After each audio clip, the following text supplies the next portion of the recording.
Brasília, o Ubuntu Internacional, a Ubuntu é uma religião de matriz shintoísta, lá no Japão, uma das religiões, de grupos religiosos, e ela adota como idioma oficial dela, internacional, o Esperanto.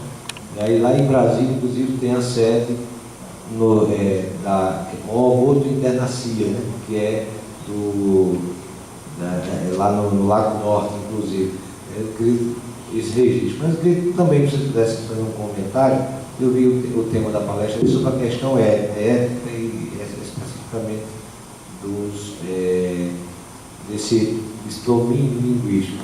Mas como é que vocês podem também avaliar que grande parte dos conflitos, e hoje, por exemplo, nós temos quase 200 milhões de refugiados no mundo, refugiados fugindo, seja de problema de ordem ambiental, mas especialmente em função de conflitos ou questões, ou problemas, ou guerras criadas pelo próprio Ocidente com interesse de ordem geopolítica, dinheiro e poder.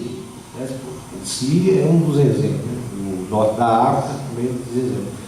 Como é que vocês veem os discursos de fazer essa ponte e como a língua poderia, de certa maneira, contribuir, ao menos com um maior conhecimento sobre a realidade desses processos? Pudesse comentar um pouco sobre isso. Então, Elianildo, como abordamos no início, Zamenhof, o criador, ele pensou nesta solução do Esperanto não apenas como uma língua, como mais uma língua, né, posta à humanidade, mas como uma ferramenta eficaz na aproximação dos povos, né, das pessoas, né, para fazer com que elas se sintam integrantes de um todo, de uma grande família, como aqui foi colocado, né, por Quirino. Então há no Esperanto uma ideia interna, né, que é exatamente esta, né, de que nós, né, podemos e devemos superar essas barreiras se utilizando inicialmente desta ferramenta que é a língua comum entre as nações. E claro, né, tudo isso em função de uma experiência, né, vivenciada por Zamenhof, né, de que aquelas comunidades que integravam a sua cidade, né, falantes de diversos dialetos, né, eles não se entendiam porque se imaginavam integrantes de grupos distintos, né? Então, da mesma forma, né, assim também são as relações, né, entre os povos, que geradoras dessas situações aqui postas, né, que pressionam as pessoas a terem que, né, migrarem de suas regiões, e que, claro, os esperantistas, portanto, né, têm esse compromisso de olhar para essas questões internacionais e se colocar como auxiliares num processo inicial, inclusive até de tradução, né, para que a gente possa ter, né, com mais transparência, com mais democracia, o acesso à informação, né, não apenas aquela informação que é veiculada pelos meios de comunicação tradicionais, né, então os esperantistas, eles abordam essas questões nos grupos, né, dentro das redes sociais, e criam um entendimento coletivo mais próximo da realidade, certo? Com interpretações, na maioria das vezes, das próprias pessoas que estão vivendo aqueles conflitos.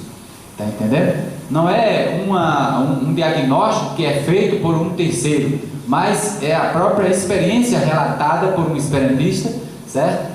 E, consequentemente, os demais esperantistas se envolvem em torno daquela causa para pressionar determinados organismos, instituições e governos, certo? Rapidinho, só queria acrescentar. Na verdade, sim, quando a gente fala sobre qual é a compreensão que o movimento esperantista hoje tem em relação a determinada coisa, nós precisamos destacar que não é uma questão uníssona, infelizmente ou não.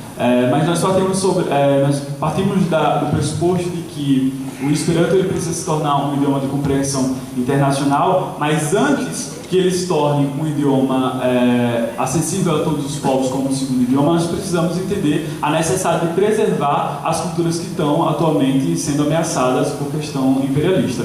Só em relação ao outro, achei interessantíssima a sua contribuição. No Templo da Legião da Boa Vontade, lá em Brasília, também é possível encontrar material em Esperanto. Na Legião da Boa Vontade, quando você visita lá, você pode ter acesso aos panfletos. Todos os panfletos existem em vários idiomas, inclusive o Esperanto está lá como um dos idiomas. Licença, eu queria fazer só um comentário rapidinho, 2 comentários na verdade. Primeiro que a relação do Esperanto com o Espiritismo começou basicamente com a psicografia do livro de Francisco Valdomiro Lorenz, que Francisco Xavier fez, chamado Esperanto como Revelação. A Omomoto também é uma religião que tem uma perspectiva parecida com o Espiritismo sobre a vida após a morte, também acredita na revelação também. E tanto no Espiritismo como no Omomoto existem vários relatos de contatos que foram feitos com espíritos e espíritos que disseram que o Esperanto era falado, né, nos outros mundos. Eu pessoalmente eu não acredito nessa perspectiva de vida após a morte, mas eu me sinto bem tentado a acreditar, porque são muitos relatos. E assim, uma religião que não foi dita, que tem uma relação bem interessante com o Esperanto, é a fé Bahá'í, né, que também é uma religião assim, universalista. Inclusive a filha de Zamenhof, Lídia Zamenhof, era Bahá'í, traduziu alguns livros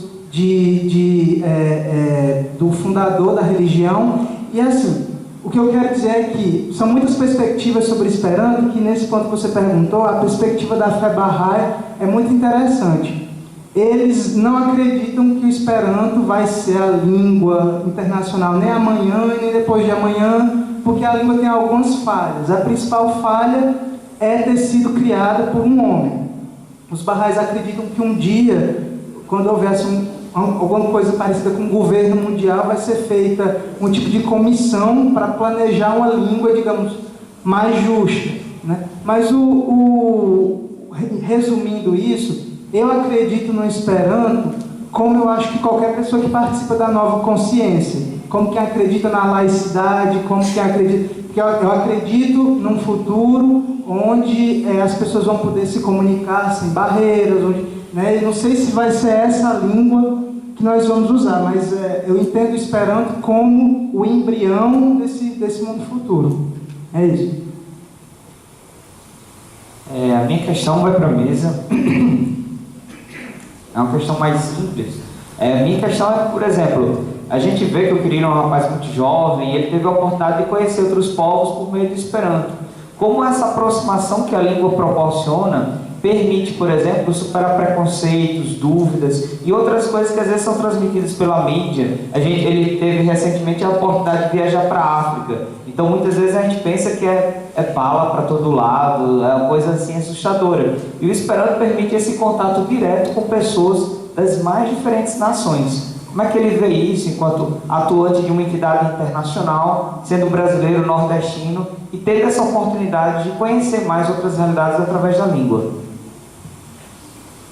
Então, essa é uma questão muito interessante, porque eu tento sempre em mim combater os preconceitos que eu identifico, mas mesmo assim, às vezes a gente sente que é um trabalho que é mais árduo do que parece. Eu estive ano passado no primeiro congresso que aconteceu na África, por ter vencido um concurso da Organização Internacional da Juventude Esperantista. E eles subvencionaram a minha passagem para lá. E eu entrei em estado de choque, na verdade, quando eu cheguei lá, porque era um país muito pobre, em primeiro lugar, e existiam resquícios de colonização que eram muito evidentes. Eu tive a oportunidade, inclusive, num dos passeios turísticos lá da cidade de Lomé, que é a capital do Togo, eu tive a oportunidade de entrar numa senzala. E essa era uma coisa muito interessante, porque a senzala ela se chamava Casa dos Escravos, num bairro chamado Porto Seguro, e era um nome em português.